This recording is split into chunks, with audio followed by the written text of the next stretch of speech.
Welcome to an Old Times is Not Forgotten special about our family pet, the automobile. You will be watching the great Groucho Marx talk about the history of the devil wagon. This funny look back was made in 1961 and called Merrily We Roll Along. I hope you enjoy it. This is my new invention for getting through traffic jams. I'm calling it a horse. There's still a few bugs in it, and there's also a few bugs on it. As a matter of fact, this invention is also very good for drawing flies. That is, if you enjoy that sort of thing. Here you are, eat this. Okay, jockey, take him away. Scram. You know, if there hadn't been a horse, the automobile would have had nothing to replace. And that great American romance between a man and his car might never have gotten started. It began back in the days when commercials were what was pasted on the outside of barns and livery stables. Of course, if you think that romance was all magnolias and orange blossoms, then you've never been around a livery stable. Especially on a hot day. Well, I'll look at my commercial and you can take a look at yours.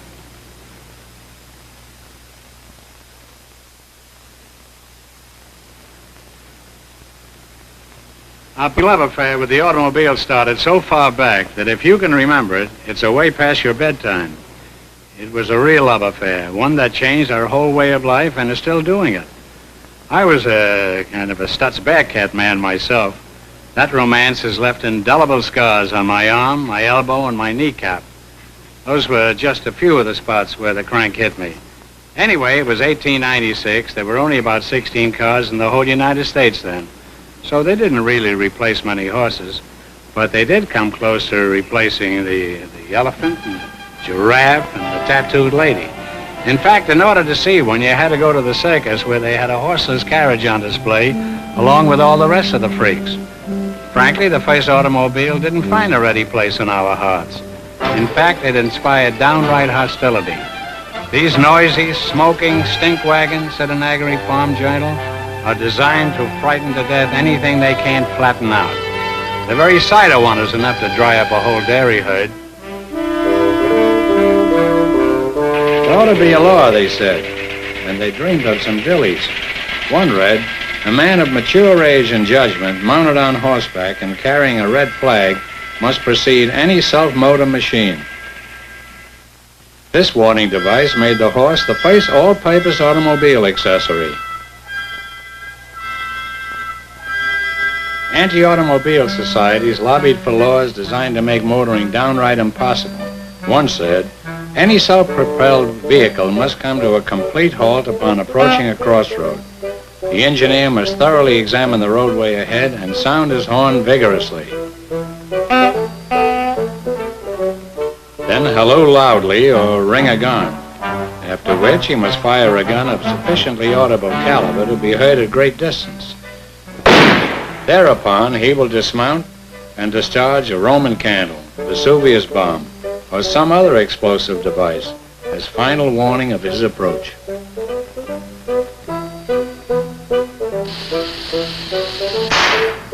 Highway robbery is being authorized by this law, complained one pioneer motorist, because if you obeyed it, they could put the arm on you for disturbing the peace, Sabbath breaking, illegal transportation of explosives, and discharging firearms within town limits.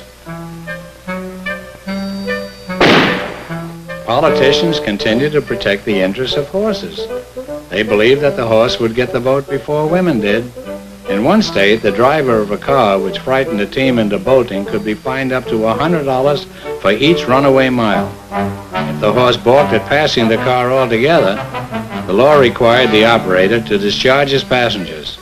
Then he had to convince the horse that the car was really not there by covering it with a cloth painted to resemble the surrounding countryside.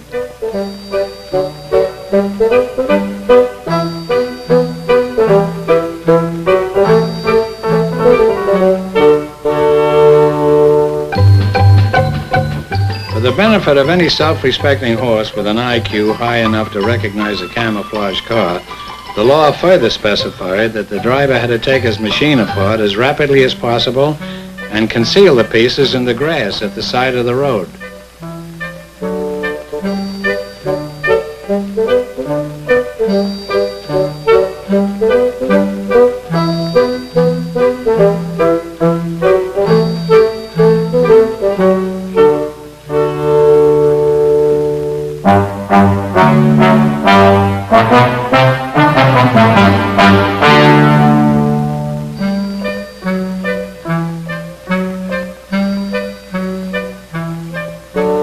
These laws pleased a lot of horses, but they certainly infuriated people, which probably explains why the horse never did get the vote. While motorists were cussing horses and searching through the weeds for missing carburetors, the New York Times editorialized, "Americans will never learn to love the mechanical wagon because they will never get used to speeding along the road behind nothing." A medical journal predicted, if the machine ever attains the unlikely speed of 80 miles an hour, it will have to drive itself, for the human brain will be incapable of controlling it. This turned out to be one of the most accurate predictions ever made. There was no immediate danger, though. Few cars could go faster than 40. Anything over 15 was called furious driving. It was death-defying and also illegal. Some communities not only had secret speed limits, but they changed them without notice and profited by their enforcement at ambush toll stations known as scorching traps.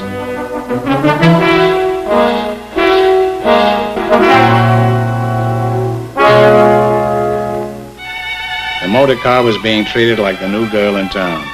After the initial curiosity, hostility set in. Clergymen pointed out that their use was not sanctioned by either the Old or the New Testaments. And politicians were still after the horse vote. If we cannot barricade our streets against these snorting, hissing demons, then we had better enlarge our hospitals for their victims and our penitentiaries for their drivers.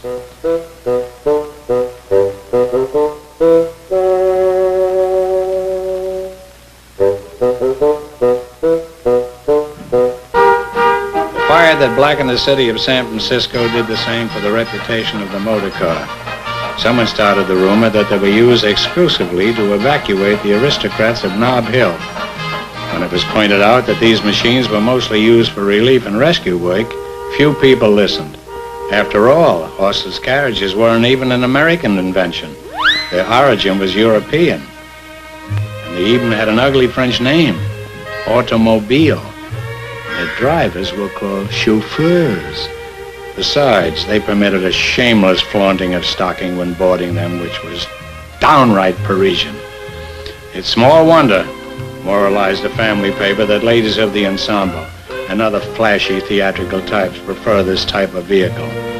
Its machinery is activated by a material which burns not unlike brimstone.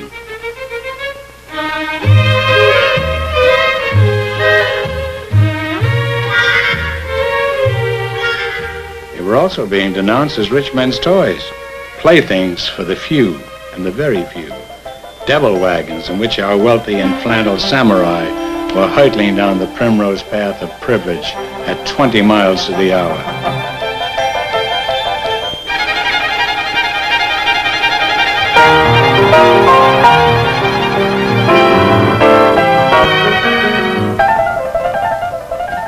The president of Princeton, Woodrow Wilson, said, "Nothing has spread socialistic feeling more than the use of the automobile.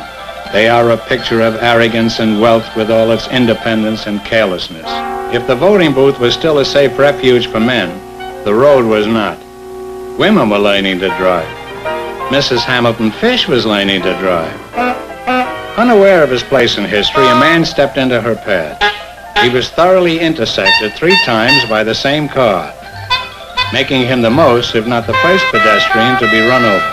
The automobile age had really arrived.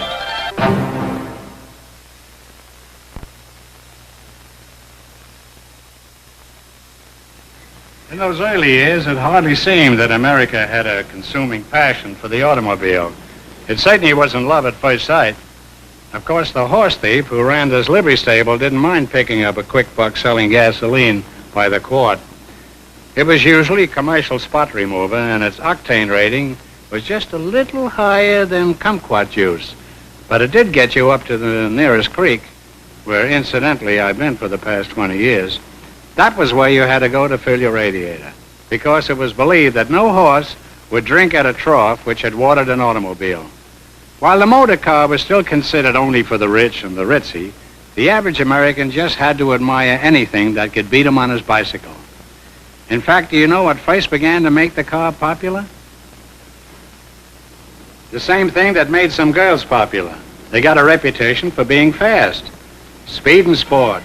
You didn't have to be a Vanderbilt to appreciate those. The drivers were wealthy amateurs, and most of the cars were European.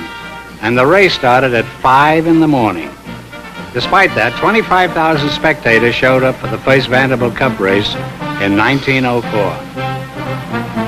A 90-horsepower Panhard, a French car, won the Cup by scorching around the 300-mile course at an average of 52 breathtaking miles an hour. Most of the entries didn't even finish. The crowd kept getting in the way of the cars, and the race had to be stopped. The Climb for the Clouds was an 8-mile road race up Mount Washington, a race against gravity and the hoots of the disbelievers.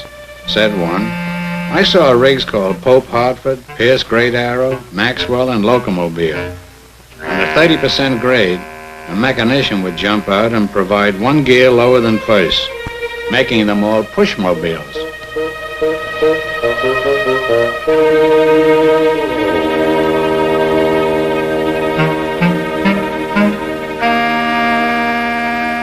But rooters were beginning to outnumber hooters. We've got auto machines which, when they are perfected up to their promise, will go uphill faster than a horse with his tail on fire.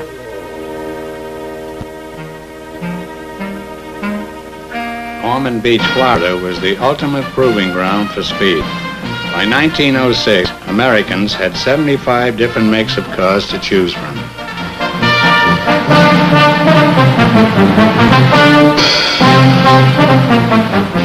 They argued on the internal explosion motor.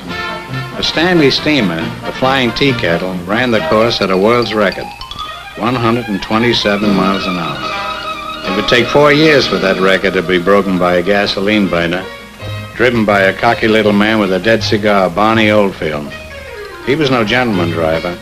The game had gotten too dangerous for amateur road races. Oldfield was a professional gear jammer who barnstormed the country's dirt track. He really popularized the sport. They dropped the green flag in Indianapolis on the place of the big ones in 1911, the Memorial Day 500. This grueling run around the brickyard demanded so much of man and machine that it became a laboratory for testing new ideas for the infant automotive industry.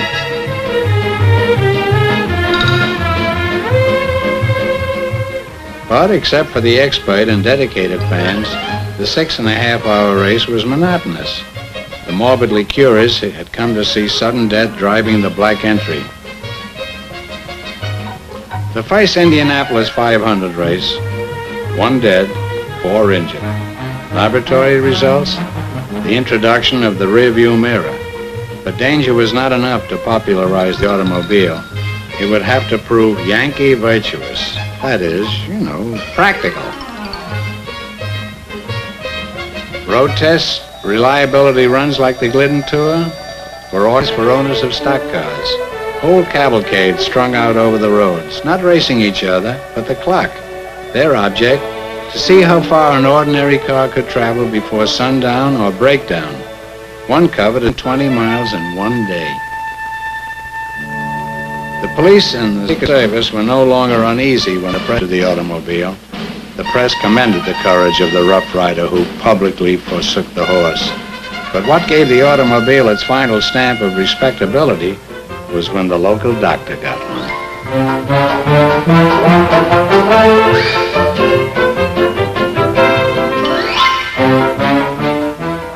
Now everyone wanted a car. Mass production methods and go-getter advertising were America's only major contribution to the automotive industry. But even by 1912, they gave us world leadership. Every sewing machine and bicycle factory was building cars. We now had over 100 makes to choose from, powered by everything from compressed air to rubber bands. Travel in white gloves. Go electric. No fuss. No fumes. As quiet as a pussycat's purr.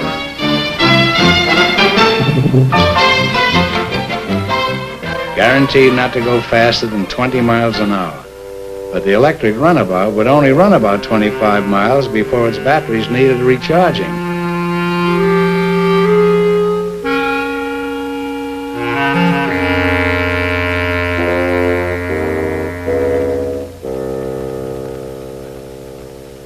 And besides, it was not, as claimed, easier to push than a baby carriage.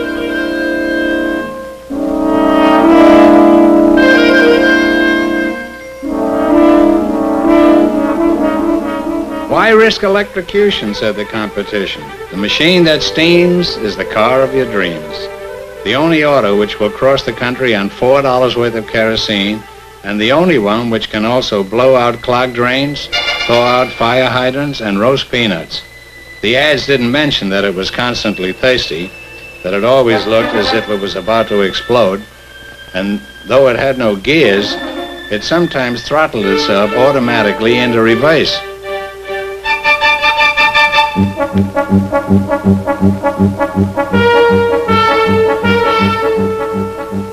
The internal combustion engine generated not only the power of at least 16 horses, but also the warmth of eternal affection.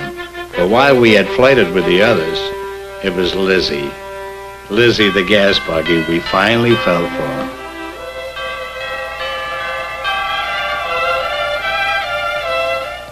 Times have certainly changed, admitted a rural paper. If, as Mr. Edison says, the horse is the poorest motor ever made, with an efficiency of only 2% compared to 35% for the gasoline motor, then the days of old Dobbin are indeed numbered. No longer will the liveryman hide the blade of a cross-cut saw on the road, nor the farmer encourage his children to sprinkle the byway with broken lamp chimneys. They knew now that the automobile is the real article and is here to stay.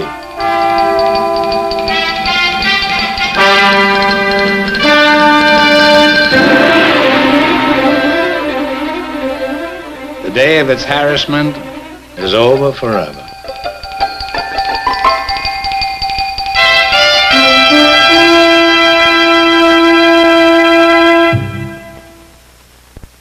We sang blithely about automobubbling through life together and started out on the long honeymoon with our new sweetheart. If she had any fault, it was a slight crankiness. The newest craze was called touring, going places. There were no road maps. Special auto guidebooks gave point-to-point directions by landmarks, along with stern advice. Don't forget repair parts, medical chest, pocket filter, rope, block and tackle. Also an axe, shovel, gun, and compass.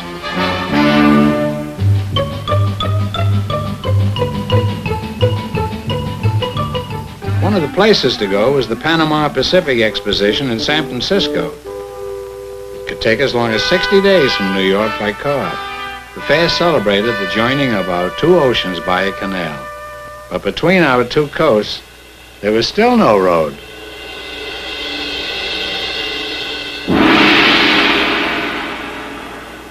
Besides popularizing the Japanese kimono, the 1915 fair motivated the completion of the Lincoln Highway, our first direct transcontinental thoroughfare.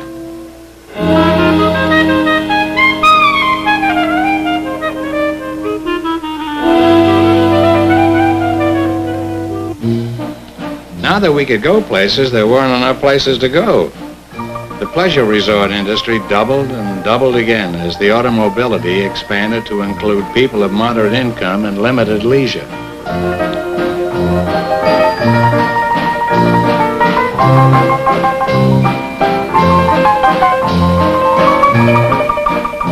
The machine, which made exercise unnecessary, also made it popular and profitable.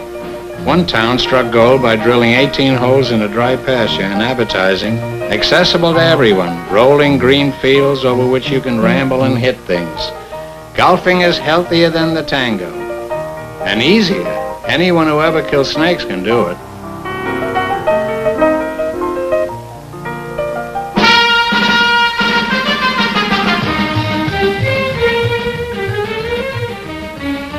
slogan, "See America First," sold as many automobiles as it did railroad tickets. But to see parts of it, first you had to find them. Most roads were unmarked, and getting lost was a regular stop on every itinerary.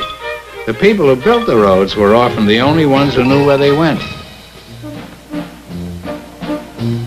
By making them accessible, the automobile practically created the priceless reserves of our national park system.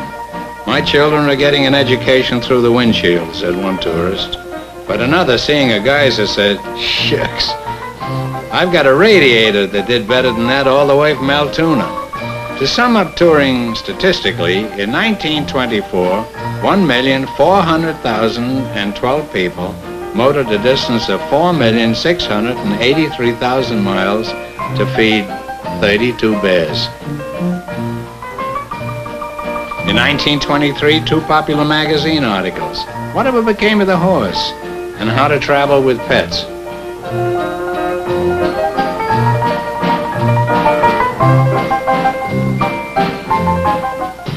The automobile was changing the city. Square curb corners were being rounded so autos could turn easily. Fewer horses were seen on the street, and therefore fewer English sparrows. Some predicted they would all disappear like lobster dinners for $1. And Austrian archdukes. Opponents of the Hohenzollern family came by the truckload. Pleasure driving was considered unpatriotic. Overnight, the popular finish for new cars became olive drab. An already booming automotive industry mobilized, tooled up for new models. Command cars, armored cars, trucks, tractors, ambulances, tanks, and engines for airplanes. Princeton's President Wilson was now America's president. Machines which he once feared would spread socialism were now being asked to deliver democracy. Stable call became just an echo. An old red-leg artilleryman muttered, "They're putting mule soldiers on kiddie cars. The Army's going to hell in a rubber-tired hack." Well, if the Army never got there, at least they were brought close enough to feel the heat.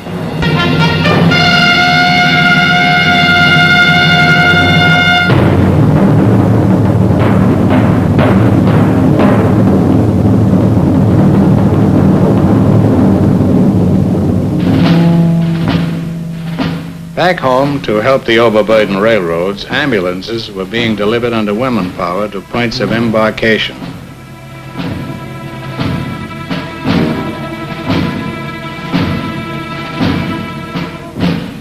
No one would joke about woman drivers. Not at Saint Mihiel, the Argonne, Belleau Woods. Getting unwrapped from those spiral puttees was the first thing on the list for the demobilized doughboy. The third thing was to get a new car. The auto industry, already in high gear from the war, went into overdrive. Volume went up, prices down. With more than 300 radiator medallions to choose from, by 1923, there were 2 cars for every 3 families in America. Almost half of them were Model Ts.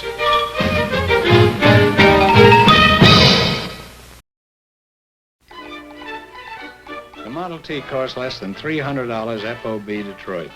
For that, you got a car and a hobby. Every street was gasoline alley, and every owner was a backyard mechanic who counted on an hour of polishing and tinkering for every hour of motoring. The T model was delivered without any accessories. The floorboards were made from the box the battery came in, and the customer could order any color finish, so long as it was black. Here was a car anyone could afford and almost anyone could start.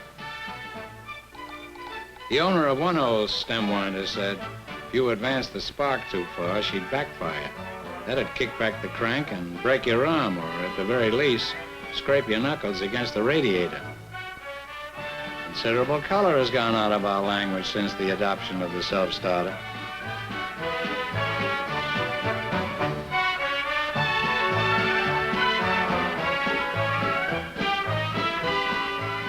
If the spark, throttle, and handbrake were not set on their mystically exact notches, the Model T demonstrated another peculiarity. all 20 horses under the hood would start to creep affectionately forward under their own power.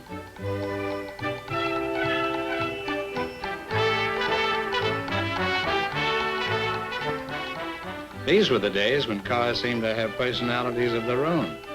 They were almost like living things. Children grew to love them, gave them pet names: Lizzie, Lena, Bouncing Betty. They crept from the garage into the affections of the home. They were members of the family. The automobile introduced a new form of togetherness, that weekly and often aimless migration, the Sunday drive. It provided a great excuse to leave the dishes in the sink. Right after dinner, they'd all pile into the car. Destination didn't matter. Maybe they'd drive down county to see Grandma or drop in on the cousins. A prize went to whoever saw the most unusual thing or spotted the most out-of-state license plates. Let's go for a spin meant that the alleged head of the family wanted to see how many miles he could get on the speedometer.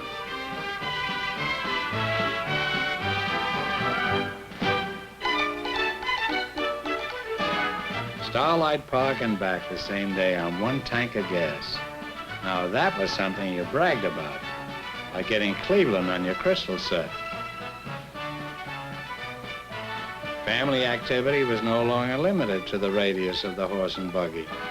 Going down to watch them unload hogs at the depot was not nearly as much fun as the magic carpet world that could be reached by automobile.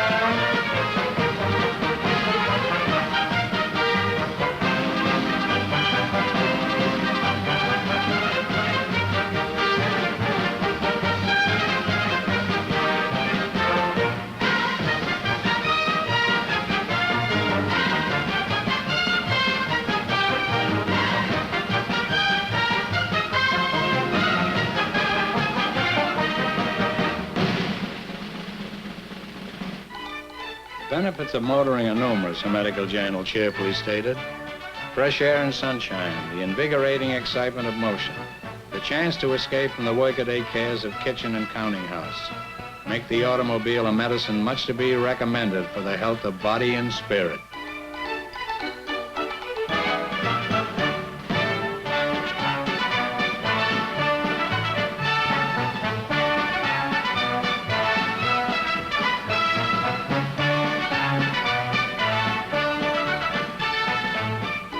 But the automobile, which unified some families, helped to scatter others.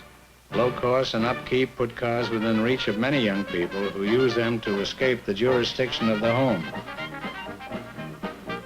Joyriding sheiks and their shebas drove on both sides of the road, irritating their ukuleles and consuming by the pint liquids which their radiators would have rejected. One worried observer wrote, "Violation of the motor vehicle laws and the 18th Amendment leads straight down Hell's Highway to the roadhouse. The auto has put the front parlor on wheels and moved it beyond the city and all other limits. I don't know which is the horn of doom, the klaxon or the saxophone."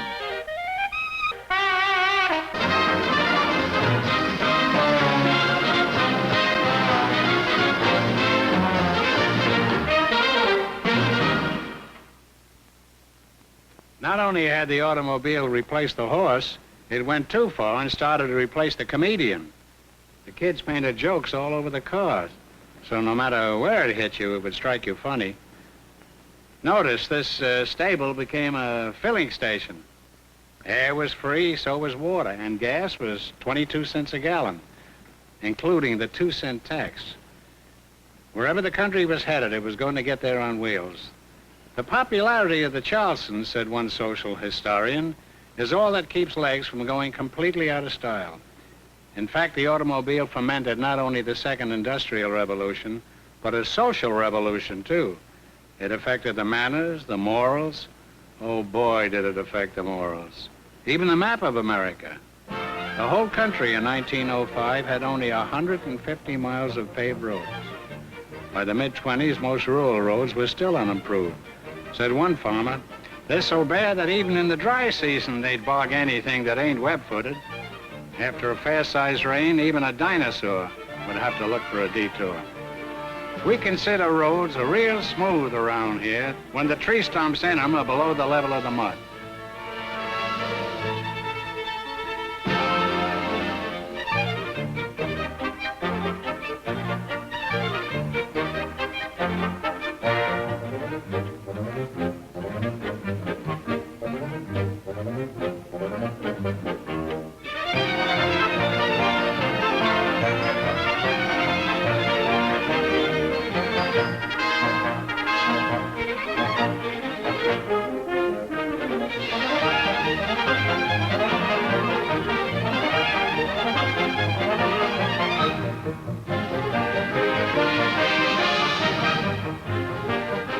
A Midwestern paper admitted that the ruts in one road certainly do need filling. We believe the coming crop of fractured axles and broken steering knuckles should do the job nicely.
Gasoline was once thrown away as a waste product of oil refining.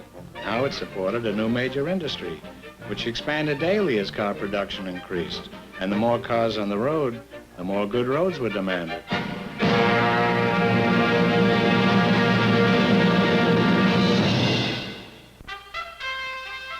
Overnight, it seemed that new paths were beaten from point A to point B.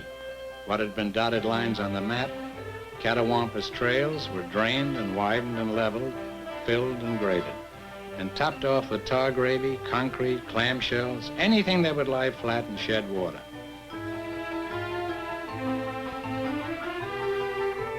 With improved roads, the automobile had become a rural convenience as familiar and a great deal more common than plumbing. After all, said a farmer, where can you go in a bathtub?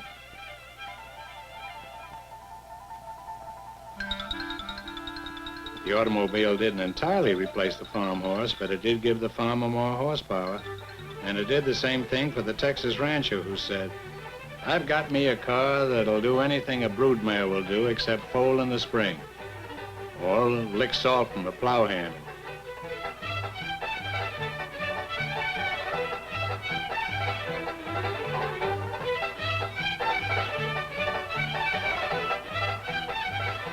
If the automobile didn't retire the cow pony to pasture, it was because gas and repair stations were noticeably scarce on the open range.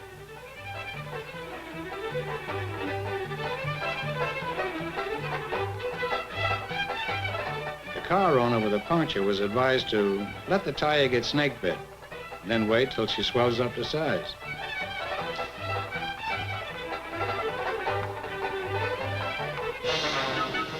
The automobile widened the social horizon of the farmer and his wife. Now the state fair was just as close as the county fair. It introduced them to more people and ideas than the party line telephone. And it meant that their sons and daughters could, for the first time, meet and neighbor up with other young folks who weren't all second cousins.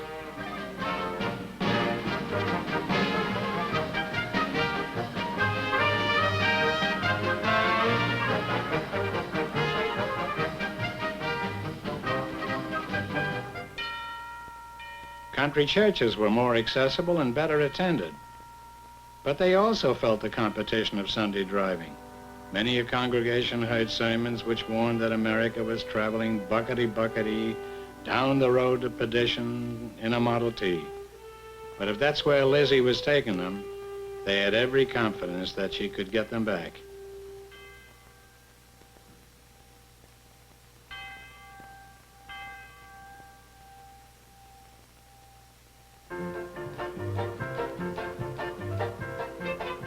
For generations, horse and buggy roads had led reluctant feet to the traditional one-room district schoolhouse. Here, one teacher had to instruct and defend herself from 7 or 8 grades at the same time.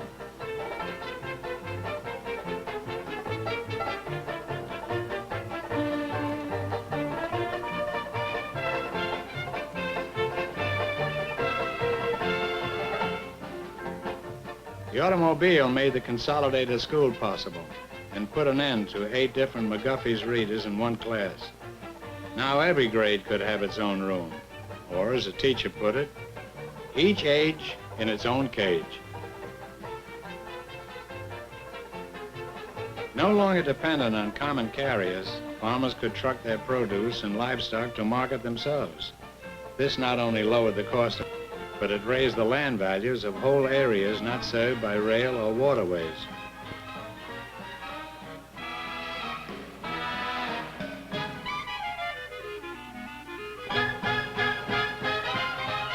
Once prosperous railroad spurs and branch lines began to wither. Trackage rusted into winding gardens of Jimson weed. Only occasionally, and then accidentally, did the iron horse get its revenge against the horseless carriage.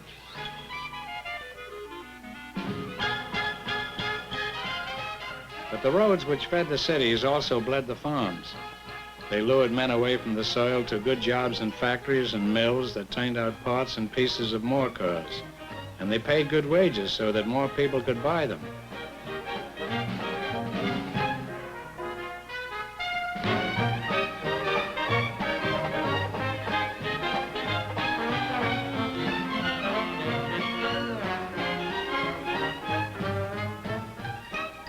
Ours was the only country in the world where the men who made the cars could afford to drive to work in them. But they manufactured problems too. Air pollution, noise, congestion. Problems so acute that in some cases we had to use horses to help solve them.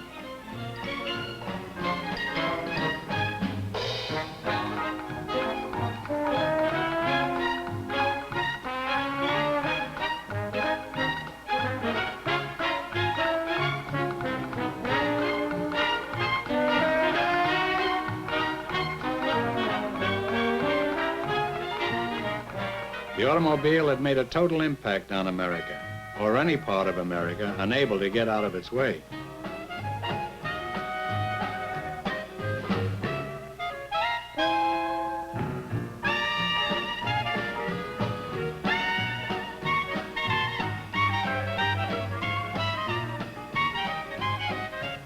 The new slogan, "Safety First," came out.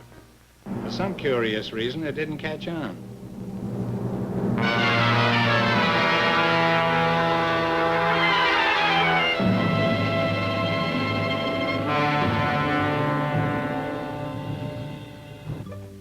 Radio and the automobile grew up together at a time when crime also had become technically sophisticated.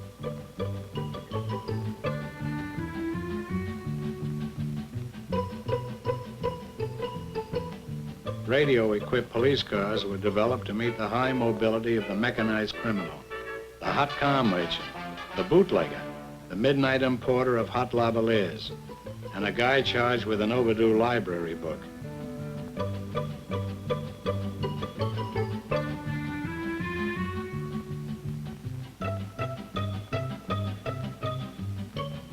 Except in Tunaville, it was the end of the line for the trolley car. When they made lunch wagons out of the old electric horses or bonfires, there would be more room for more automobiles.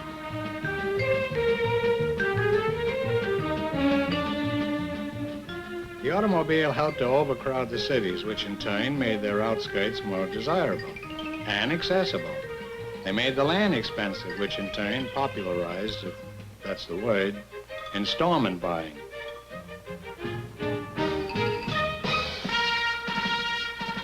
House with attached garage meant that the house could be attached too, and so could the car. The final price would probably be $19.29.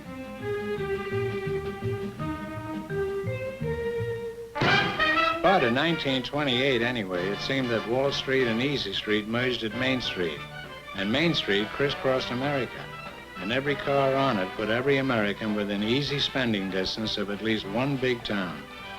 No longer did the housewife have to buy her dresses to the nearest size from a mail-order catalog, or buy the only style hat from behind the feed sacks in the general store.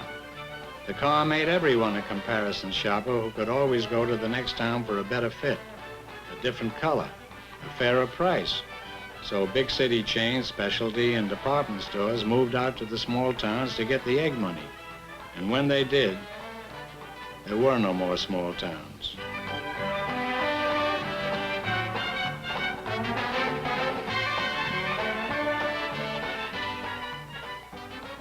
To go with these fashions from Paris and New York, the girls from Main Street had to get the latest Hollywood haircut. This drove the men from the barbershops and broke up a lot of good quartets.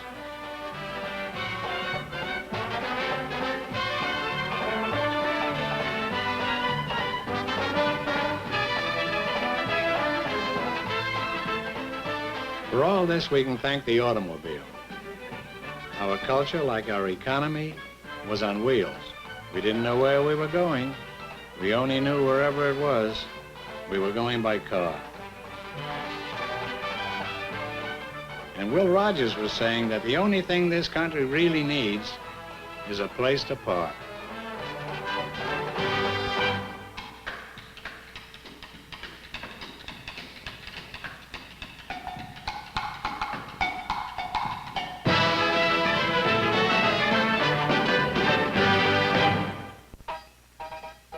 We were so in love with the automobile.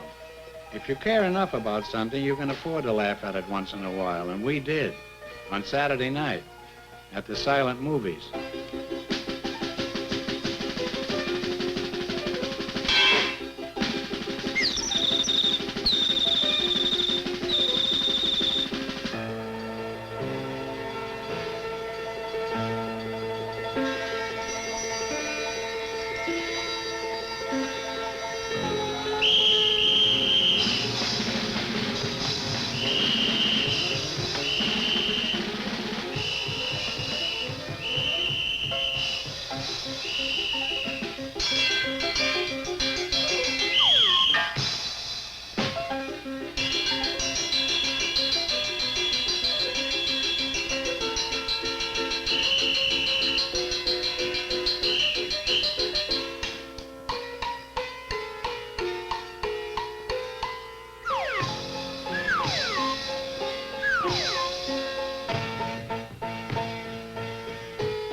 How did that chase end up? It didn't. It's like our romance with the automobile. It's still going on. The honeymoon ended along with a few other things in 1929. But we're still very much married to Lizzie. We don't always know how to get along with her, but we certainly can't get along without her. And if that isn't marriage, I don't know what is. We've been through 2 wars together and a depression. She's carried us through the air age and into the atomic age. And wherever we're headed now, it'll be in something like this. It may be nuclear-powered, radar-controlled, gyro-steered, and vitamin-enriched. But it'll have license plates front or back, headlights and a horn, and once in a while, we'll still have to get out and give it a shove. So merrily we roll along.